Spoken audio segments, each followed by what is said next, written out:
विदर्भातील लाखो रेल्वे प्रवाशांच्या अनेक दिवसांपासून प्रलंबित असलेल्या महत्त्वाच्या मागण्यांसंदर्भात राष्ट्रीय रेल महिला यात्री संघटनेतर्फे केंद्रीय रेल्वे मंत्री अश्विनी वैष्णव तसंच केंद्रीय आयुष राज्यमंत्री आणि बुलढाणा लोकसभा क्षेत्राचे खासदार प्रतापराव जाधव यांना निवेदन सादर करण्यात आलं.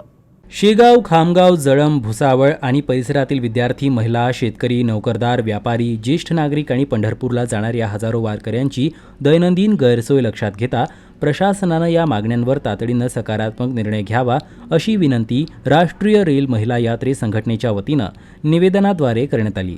निवेदनात सुरत अमरावती एक्सप्रेस ही गाडी सध्या आठवड्यातून काही दिवस धावते. ती दररोज नियमित चालवण्यात यावी. पंढरपूरला जाणाऱ्या भाविकांच्या सोयीसाठी शेगाववरून पंढरपूरसाठी साप्ताहिक रेल्वे सुरू करावी. खामगाव पंढरपूर साप्ताहिक गाडी, खामगाव परिसरातील वारकरी व प्रवाशांसाठी खामगाव ते पंढरपूर नवी साप्ताहिक ट्रेन सुरू करण्यात यावी.